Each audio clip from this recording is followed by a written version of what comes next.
जयवंती बाबू फाउंडेशनचे MITM college Oros. आमचे courses mechanical engineering, civil engineering, computer engineering, electronics and telecommunication engineering, तसेच diploma in mechanical engineering आणि diploma in civil engineering पदवी courses, BSc IT आणि BSc computer science. आमची वैशिष्ट्ये: अनुभवी व तज्ज्ञ प्राध्यापक वर्ग, नामांकित कंपन्यांमध्ये नोकरीची सुवर्ण संधी, तसेच विविध विषयांवर तज्ज्ञांचं मार्गदर्शन आणि कंपन्यांना भेट. संपर्क 023 62 29 91 95. आमची वेबसाईट www.mitm.ac.in. होता शिवसैनिकांच्या मनात असतील, जनतेच्या मनात असतील, आणि आपण सहजतेनं स्वागत या सगळ्या प्रश्नांची उत्तरं देत आहे. एक प्रश्न सध्या या देशामध्ये फार प्रकर्षानं उचलला जातोय. आज केजरीवालही बोलले, काल इतर राज्यांचे मुख्यमंत्री बोलत होते की या देशातल्या विरोधी पक्षाला संपवण्याचा प्रयत्न सुरू झाला. आणि अशा प्रकारचा प्रयत्न इंदिरा गांधीने सुद्धा आणीबाणीत केला नव्हता. पण आज मग प्रादेशिक पक्ष असतील, जे भाजप विरोधक असतील, त्यांना पूर्णपणे उद्ध्वस्त करायचं. ही कसली लोकशाही? या देशात लोकशाही राहील की नाही असा प्रश्न आपल्यालाही पडतोय का? आत्ताची परिस्थिती तशीच आहे. आणि मधल्या काळात मी कुठेतरी बोललो होतो,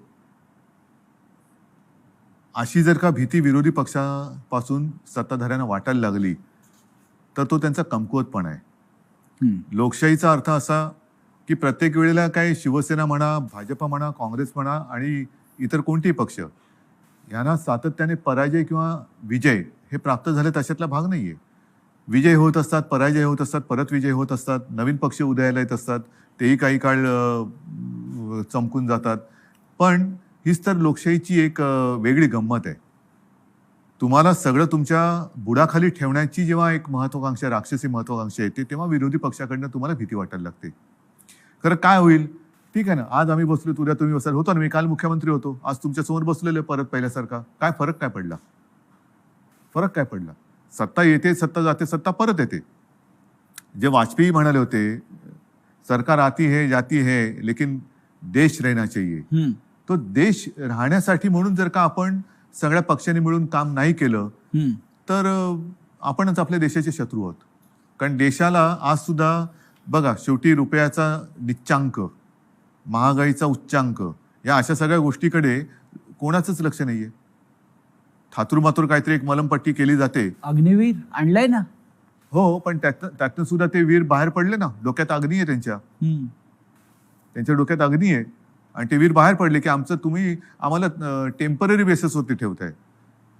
आयुष्य हे कायमचं असतं, संसार कायमचा असतो. अशा वेळेला तुम्ही टेम्पररी बेसिसवरती जर का आम्हाला रोजगार देणार असाल तर मग पुढे काय होणार? कंत्राटी सैनिक ही कल्पना तुम्हाला कशी वाटते? नाही, मग करायचं तर सगळीकडे कंत्राटी करा. कंत्राटी राज्यकर्ते पण आणा. सगळंच आपण एक एजन्सीज नेमू आणि देऊ का आम्हाला? या देशापुढले कोणते प्रश्न तुम्हाला प्रामुख्याने सतावत आहेत?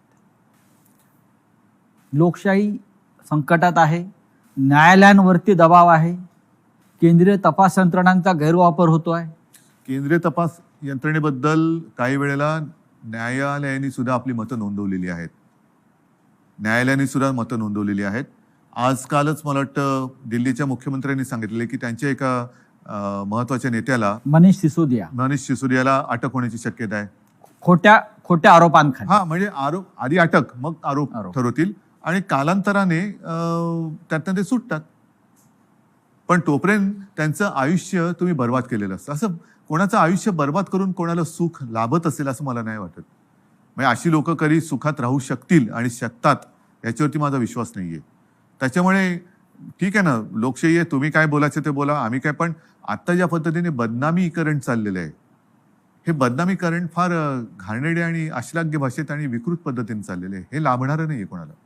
असं दिसतंय की जे विरोधी पक्षात आहेत त्यांच्यावरती आधी आरोप करायचे आणि कुंभमेळ्याला न्यायचं, त्यांना नामोहरम करायचं, त्यांना अटकेची भीती दाखवायची, रोज त्यांच्यावरती हल्ले करायचे, आणि हेच लोक बदनाम जेव्हा त्यांच्या पक्षात जातात तेव्हा यांची तोंड बंद होतात. असं का होतं? कारण एक तुमच्या लक्षात असेल, नितीन गडकरी मागे बोलले होते की आमच्याकडे वॉशिंग मशीन आहे, लोकांना घेऊन आम्ही पुण्यवान करतो. म्हणजे आता त्यांच्याकडे ज्या आरोपांवरनं जी लोक गेले त्यांचं पुढे काय होतंय, काय होणार आहे, पण ते सोडून द्या. नवीन नवीन लोकांना त्रास देत जायचा, हे चांगल्या सशक्त राज्यकर्त्याचं लक्षण नाहीये.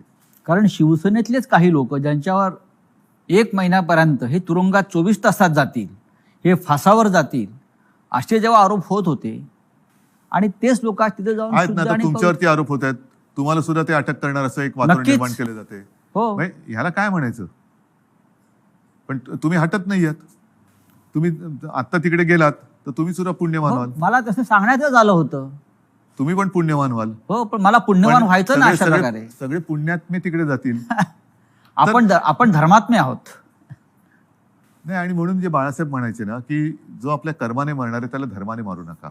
ठीक आहे, शेवटी प्रत्येकाचा पापाचा घडा भरत असतो. ह्या दडपशाही विरुद्ध एकत्र येण्यासाठी विरोधी पक्षांनी काय केलं पाहिजे? पहिली म्हणजे इच्छा.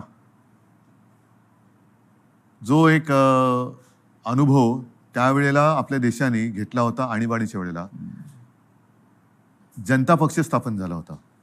आणि जनता पक्षाच्या वेळेला, जनता तुम्ही म्हणता ना काय करते, जनता पक्षाच्या वेळेला तेव्हा आपण लहान होतो. हो. एक 75 77 वगैरे त्या काळातलं होतं ते. जनता पक्षाकडे प्रत्येक मतदान केंद्रावरती पोलिंग एजंट सुद्धा नव्हते. हो, तरी सुद्धा लोकांनी भरभरून मतं दिली मतं होती. दिली.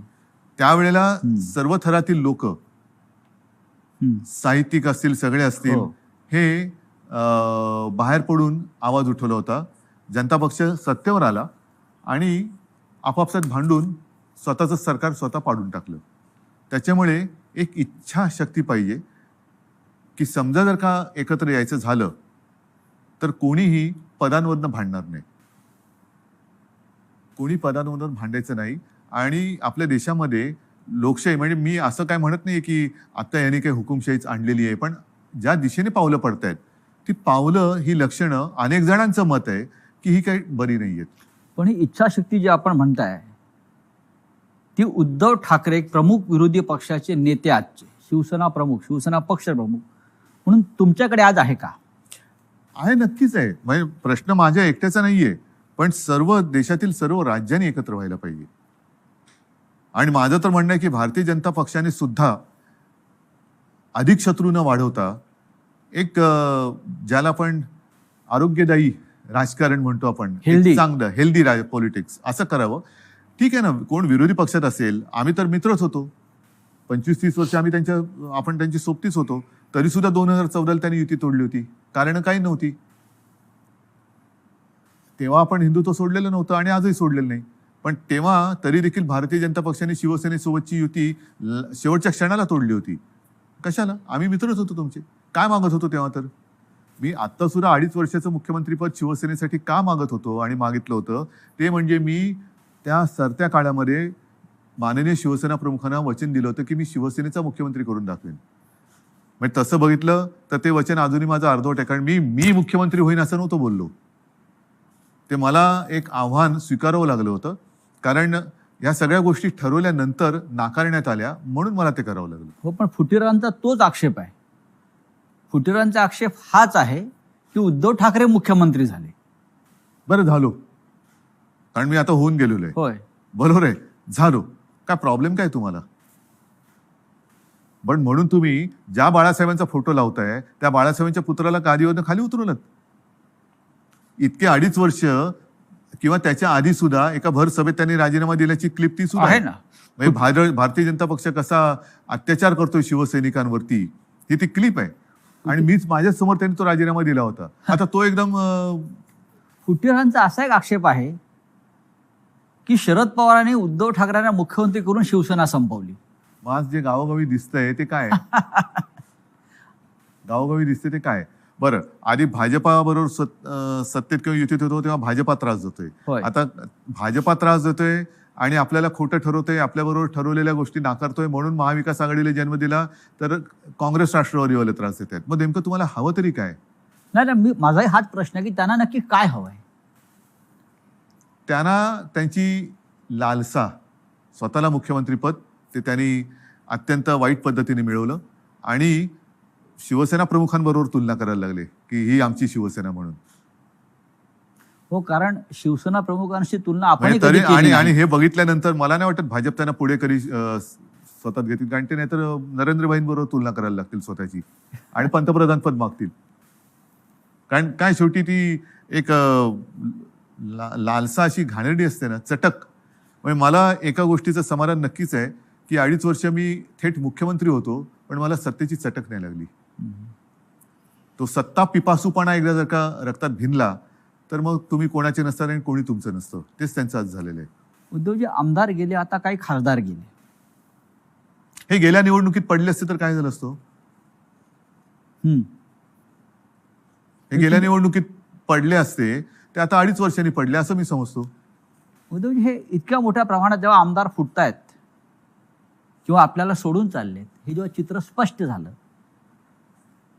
तेव्हा तुमच्या मनात काय भावना होत्या? माझ्या मनात हेच आलं की हे सगळे यातले अनेक जण, त्यांनी किती काही म्हणू, मी भेटत नव्हतो. हा, ऑपरेशनच्या नंतरच्या काळात मी हलू शकत नव्हतो, तेव्हा भेटू काय शकणार होतो? म्हणजे माझे हातपायच हालत नव्हते. नाही, कारण नाही सांगतो पण इतर वेळेला हे आमच्या कुटुंबियासारखेच होते. तेच म्हणतोय मी. आणि निधी वगैरे म्हणाल तर त्या दिवशी अजित पवारांनीच सांगितलेलं की यानंच किती जवळपास 12,000 कोटी एका खात्याला दिलेला. त्याच्यानंतर काही ठिकाणी शेवटच्या क्षणाला जेव्हा मला असं वाटलं तेव्हा काही ठिकाणी मी स्थगिती दिली होती निधी वाटपाला आणि आमच्यात बोलणी सुरू होती. अगदी शरद पवारजी असतील, अजितदादा, जयंत पाटील, बाळासाहेब थोरात यांच्याबरोबर की नाही, हे निधी वाटपाचं जर का असमानता असेल तर ती आपल्याला सोडवली पाहिजे. आणि तशी अधिवेशन सुरू असताना अशोकराव आपले चव्हाण यांच्यासोबत बसून आम्ही त्यांच्या खात्याचा विषय सोडवला होता. बरं, सगळ्या आमदारांना मी आता बैठका पुन्हा सुरू केल्या होत्या. एका बाजूला माझे आमदार बसायचे, एका बाजूला प्रशासन बसायचं.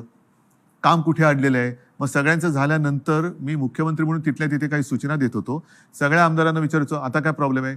साहेब काही नाही, बस तुम्ही आता परत भेटायला लागले तर अशी भेटत राहा, आम्हाला बाकी काही नको. आणि हेच माझं म्हणणं होतं की जर तुम्हाला हे करायचं होतं तर तुम्ही समोरासमोर येऊन बोललात का नाही? डोळ्यात डोळे घालून का बोलण्याची हिंमत तुम्ही केली नाही? म्हणजेच तुमच्या मनात पाप होतं. हे आमदार जे आहेत हे आधी सुरतला गेले, मग गुवाहाटीला गेले, मग पुन्हा गोव्याला आले, अशा प्रकारे त्यांनी एक पर्यटन केलं. पण सुरुवातीला हे सगळे आमदार अगदी व्यवस्थित सुरतला गेले, म्हणजे अत्यंत सुरक्षित जागी. हो, अनेकांचं असं म्हणणं आहे. कर्नाटकात का नाही गेले? मध्य प्रदेशात का नाही गेले? पहिले गोव्याला का नाही गेले? पहिले राजस्थानला का नाही गेले? पहिले गुजरातेतच का गेले? ते हैदराबादला गेले नाहीत आणि तेलंगणात नाही गेले. किंबहुना गुवाहाटीला जाताना सुद्धा व्हाया सुरतच जात होते. हे एक रहस्य कळलेलं नाहीये.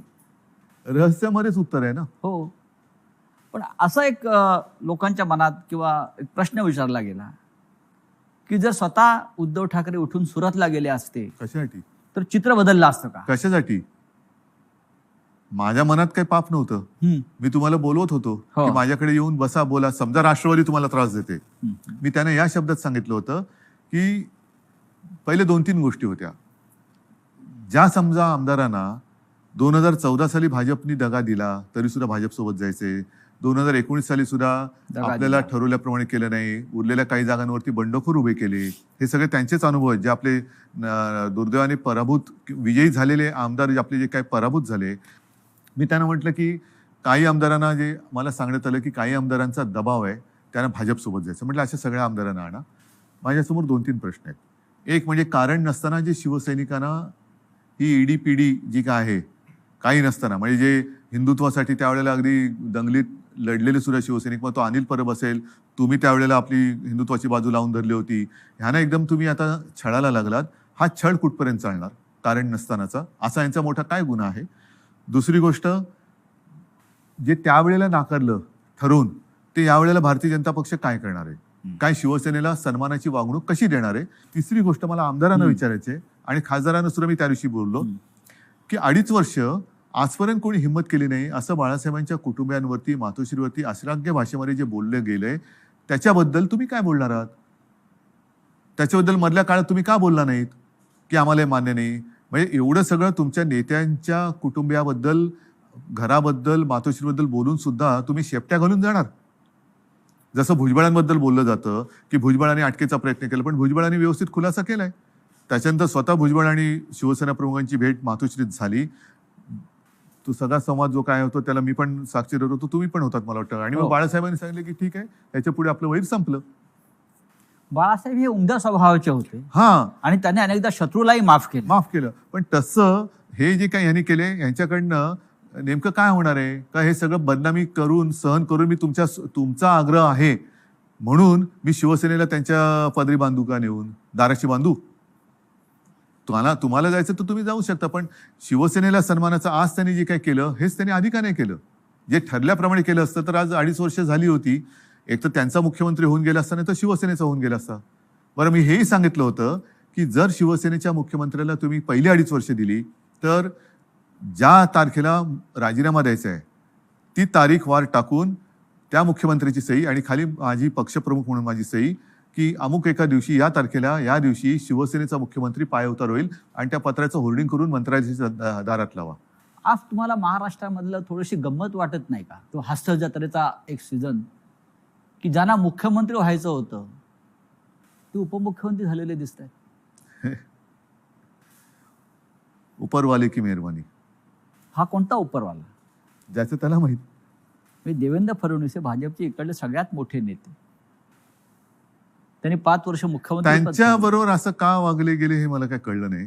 ठीक आहे, आता तो त्यांचा पक्षांतर्गत विषय आहे की त्यांच्या पक्षातले अनेक जुने जाणते निष्ठावान जे त्यावेळेला युतीत आणि आज सुद्धा माझ्या संपर्कात आहेत, पण ते निष्ठेने भाजपसोबत आहेत हेही सांगतो. म्हणजे उगाच त्यांच्याबद्दल काही गैरसमज मला करून नाही द्यायचा, त्यांना शिवसेनेत यायचं वगैरे असं काही माझा उगाच फालतू किंवा पोकळ डावा नाहीये.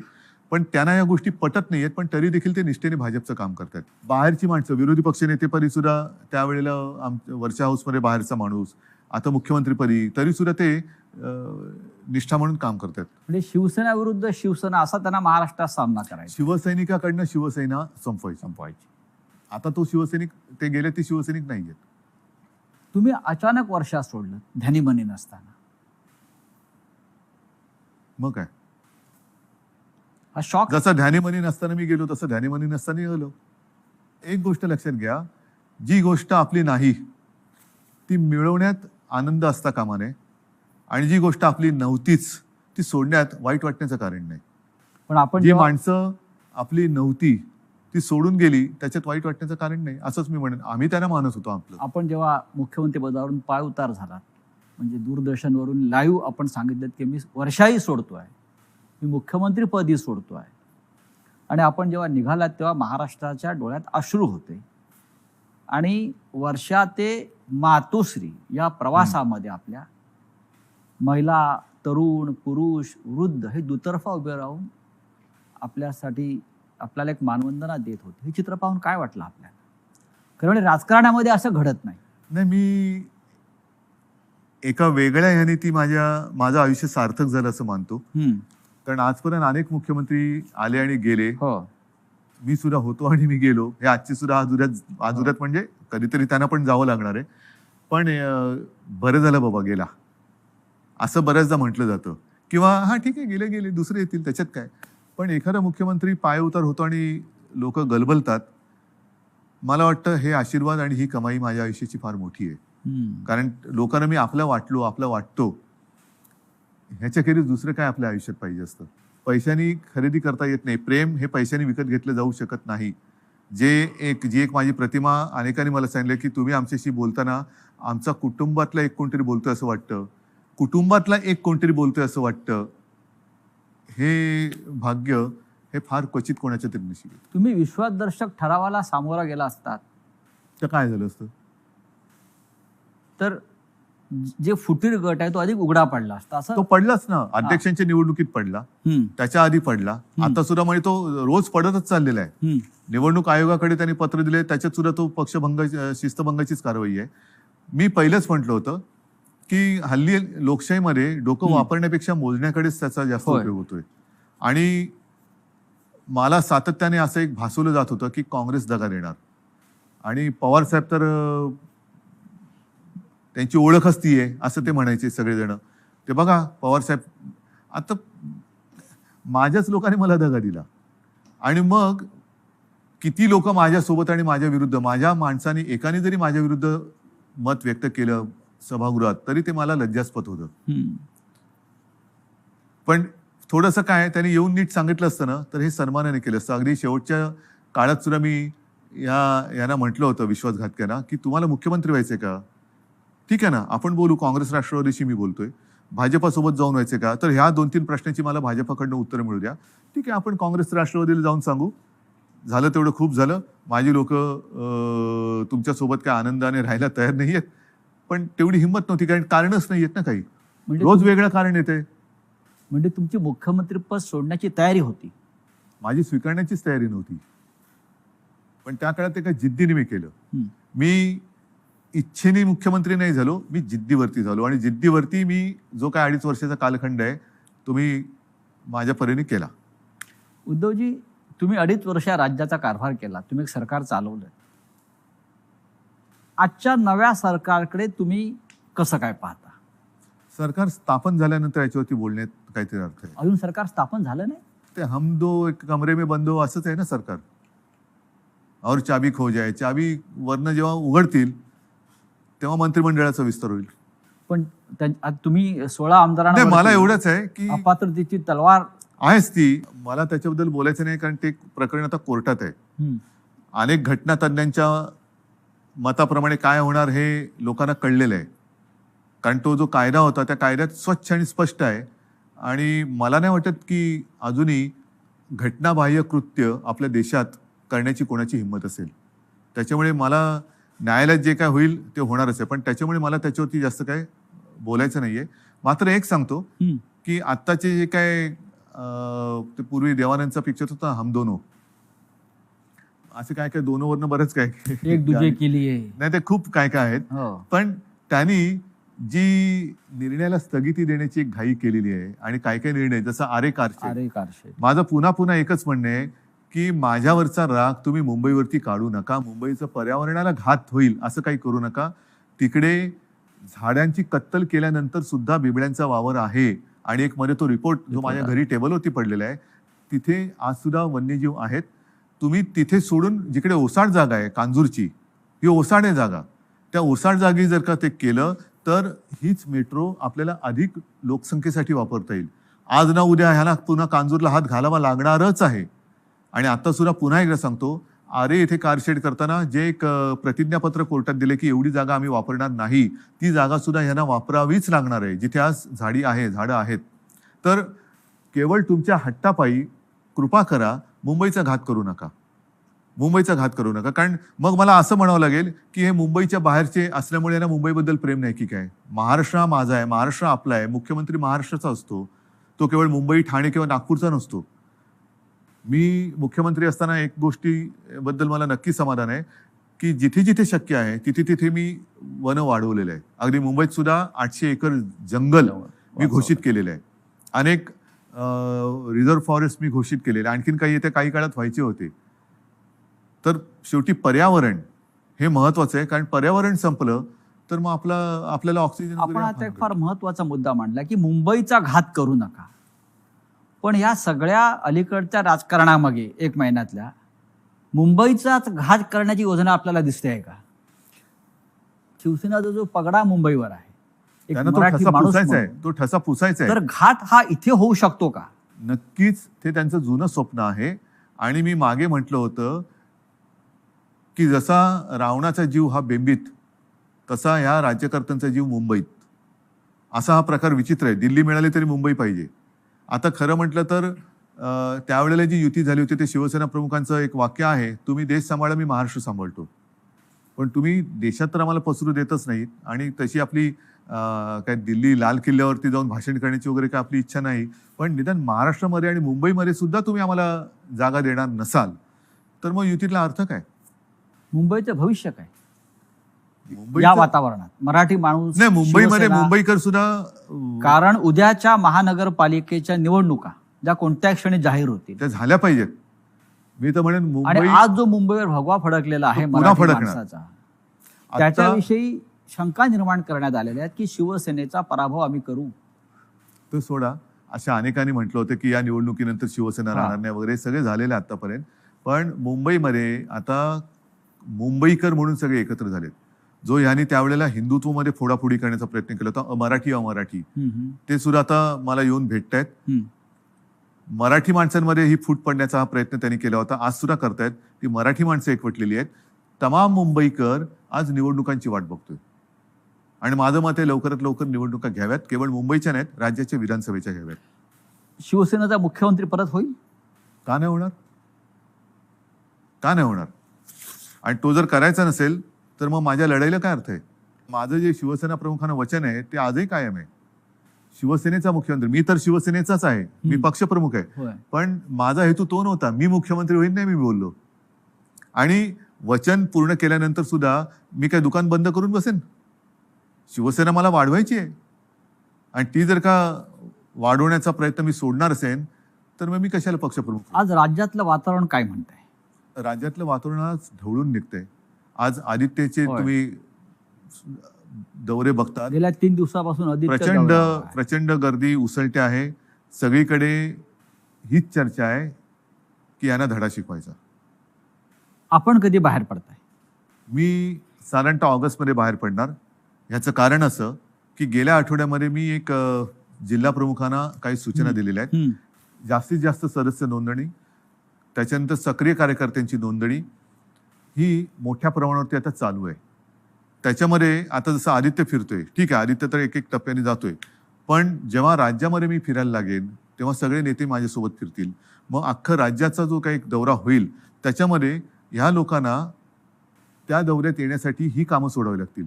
म्हणून मी तेवढ्यासाठी थांबलोय की एकदा हे होऊ द्या, मग मी बाहेर पडणार. पुन्हा शिवसेनेचं तुफान या महाराष्ट्रात निर्माण होईल.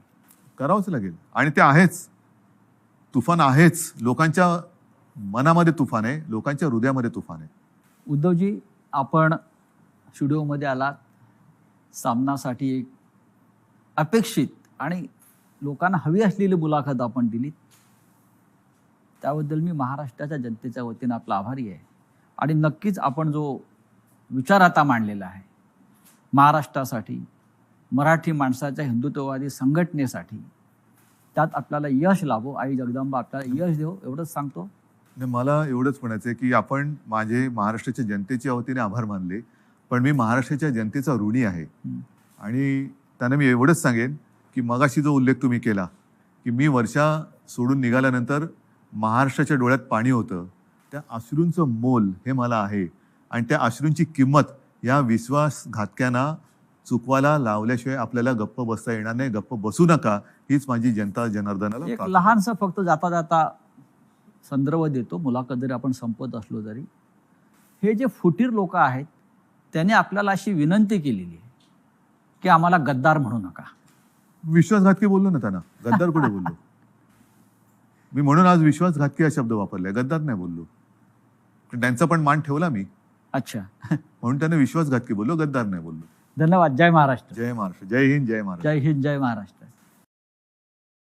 असे नवनवीन व्हिडिओ पाहण्यासाठी कोकणशाहीचं यूट्यूब चॅनल सबस्क्राईब करा व बेल बटन प्रेस करा. तसेच फेसबुक पेज लाईक करा आणि इंस्टाग्राम पेज व ट्विटर पेजला फॉलो करायला विसरू नका.